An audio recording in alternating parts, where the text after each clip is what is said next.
Zdeněk Koubek became an Olympic record holder without ever attending the Olympics.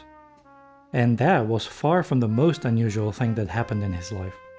He was able to publicly transition to get his outwardly characteristics in line with his actual gender during the uprise of Nazi control of not only sports, but of every facet of public life. And he did all that whilst being one of the most famous athletes of his time. Yeah, this comment section is going to be great, isn't it? Before we dive into Koubek's life story, let me tell you what this video is not. It is not a polemic on trans people's place in sports. This debate always seems to go nowhere good very quickly, and as a trans person myself, there's only so much I can take. Should trans athletes be allowed to compete? I think so, and I also think that the current ways of determining who can be deemed biologically advantaged are flawed. But IOF and other athletic associations seem to disagree. In the scope of things, this is only a minor issue when it comes to trans rights, so I'm not particularly bothered by it, but I do empathize with all the athletes caught in the crossfire. However, if we are talking about kids not being allowed to simply take part in their chosen hobby, it bothers me a lot, and those organizations can fuck right off. Now that I have probably angered all sides of the issue, let's look at one human story that happens to involve sports and being trans. Zdeněk Koubek was born in 1913 in Paskov, then part of the Austro-Hungarian Empire, and shortly after his birth, a part of Czechoslovakia. Today Paskov lies in Czechia, and Koubek was a Czech by nationality. As you might have guessed, when Koubek was born he was presumed to be a girl. Since a very young age though, he had issues with everyone else projecting femininity on him. He particularly hated the bright blue bow that his parents made him wear in his hair, and only agreed to wear it when he was allowed to wear pants at the same time. Till his teenage years, he viewed sports as something beneath him, and preferred to spend his time reading detective novels. When seeing a jogger passing by, Zdeněk would think to himself that this person must be mentally unwell. As someone who has several loved ones obsessed with running, I disagree, but a dose of healthy craziness indeed seems necessary to become a runner.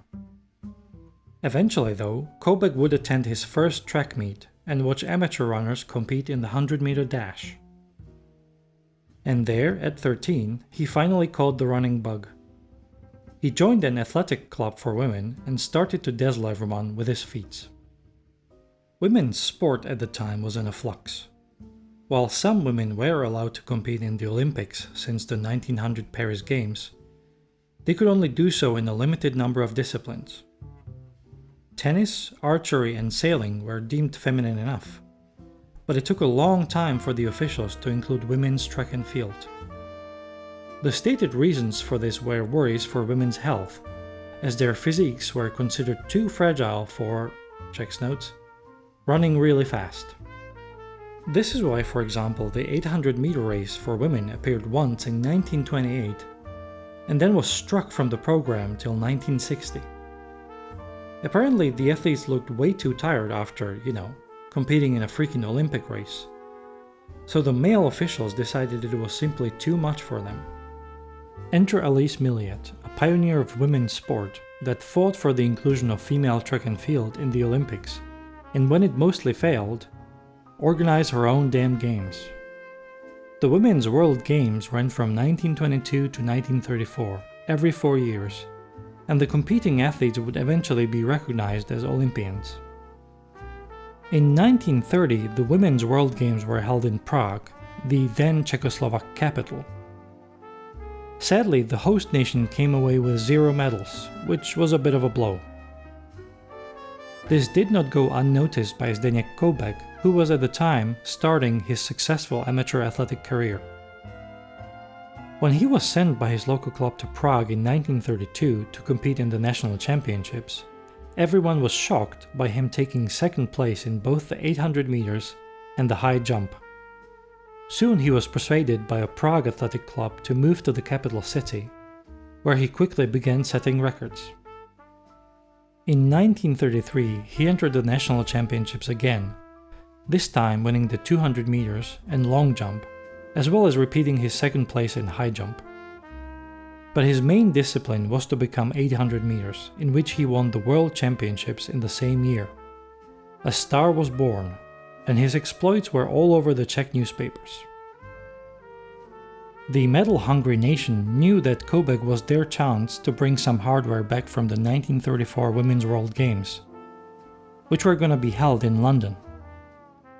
He stoked that hope even more by setting an 800-meter world record of 2 minutes 16 seconds in July 1934. The Women's Games were happening in August, but Koubek's attendance was not a sure thing. The main problem was money. Koubek was dirt poor and traveling to London from Czechia was not cheap. Luckily for Koubek and the whole Czech team, the movie star Annie Ondra decided to bankroll their whole trip. A quick historic aside. Ondra was an internationally famous silent movie actress of Czech origin that, among others, had worked with Alfred Hitchcock in London on 2 of his movies. She was also married to the German boxer Max Schmeling. Even though neither Ondra nor her husband had any affiliations with the Nazi Party, they were often used in propaganda as a model of a perfect Aryan couple. For this, they ended up being shunned as collaborators after the Second World War. And that's despite Schmeling openly refusing to enter NSDAP, rejecting any Nazi medals, and the couple saving the lives of 2 Jewish boys by hiding them. The last fact only came to light in the 1980s, as Ondra and Schmeling did not speak openly about it. But back to Koubek. He did make it to London and to the start of his beloved 800 meters. Even though he mistimed the start, he would eventually overtake all the other runners to win gold. And not just that, he bettered his own world record by 2 seconds. The crowd went wild for him, and all the newspapers were raving about the young Czech athlete. His time would soon become an official Olympic record, as it was decided to merge the Women's Games with the Olympics. Sadly, all this attention was also a beginning of the end of his athletic career. His boyish looks and demeanor did not sit well with many other teams. An article penned by a South African coach indirectly accused him of cheating by hiding his masculine nature. Now, Koubek was a man, but he could barely articulate that thought himself, given the lack of trans people in the public view at the time. And the coach was unhappy not just with Koubek, but also with other husky athletes, who were women but simply did not adhere to the standards of femininity imposed by society. The accusatory article and hubbub around Koubek would eventually lead to a very invasive and imprecise sex testing of female athletes at the Nazi-held Olympic Games in 1936, the legacy of which continues to this day. To Koubek, the article was essentially a final drop. He wanted to return his medal then and there, but was stopped by his dear friend at the last minute. Whatever he achieved felt wrong, and he knew that to be true to himself, he had to transition. He started his medical journey in 1935, the same year a semi-biographical novel about his exploits in the women's athletics was published. This work of mostly fiction put him in the spotlight once again, and even at home people started being mad at him for quote-unquote pretending to be a woman. Thanks to his image appearing in an ad for Ovaltine, a milk flavoring product, he was kicked out of his athletic club, as he was no longer deemed an amateur. Koubek did not actually receive any money from the company, and had no idea they were using his likeness, but it was enough as an excuse to get rid of him, since the club did not want to be part of the controversy surrounding him. By that point, Koubek had already talked to several doctors, especially a mysterious Professor H, that agreed to perform necessary surgeries on his body. Transgender medicine was very undeveloped and, in the eyes of most people, a science fiction proposition. That is why Koubek's doctors agreed to work on him for free, as he was volunteering to be experimented on. Koubek's treatment was full of humiliation and unpleasantness, but he was willing to endure almost anything to get his body in line with his gender. In a few sources, Koubek was described as intersex rather than trans. There is a possibility that he did possess characteristics of both female and male sex, but these are unsubstantiated. Plus, at the time of his transition, to receive medical care, many trans people had to feign a mysterious transforming disease. Koubek himself said that he one day woke up with a deep voice and prominent facial hair, as if being a man was a virus he caught in the showers.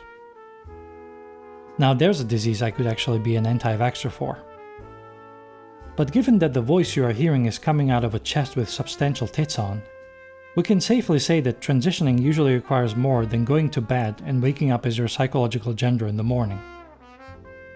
Koubek himself described his journey in detail in a series of well-written articles that were serially published in Prague's Illustrated Reporter. Soon enough, he was the talk of the town and even of international media. Weirdly though, there was more celebrating than clutching pearls. As I said, transitioning was viewed as a scientific breakthrough, so most people were happy both for Koubek and for his doctors. Of course, the athletic establishment did not really join in the chorus of congratulations. People started calling for stripping him of his records, which eventually happened in 1943. I guess no one had anything better to do at the time. Koubek's transition becoming international news led to the most bizarre part of his story. He would spend some time as a performer in New York and Paris. His act? During revue shows full of dancers and acrobats, he would appear on the stage running on a treadmill, so that people could admire this incredible transforming man. He was forced to travel abroad with an old passport that the police chief of Prague hastily scrawled on that even though his picture looks like a woman, Koubek is indeed a man.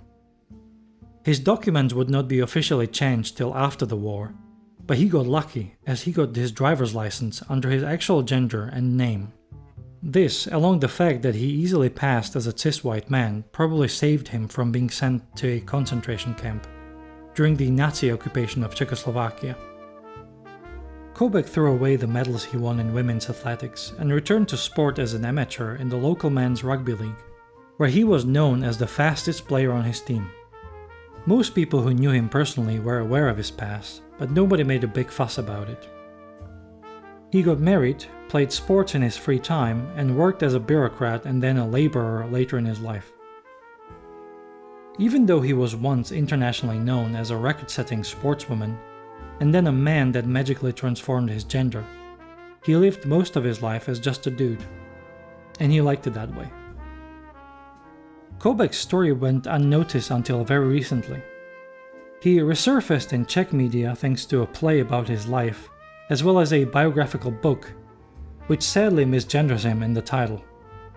Most of the information in this video comes from a different and fantastic book called The Other Olympians: Fascism, Queerness, and the Making of Modern Sports, written by Michael Waters.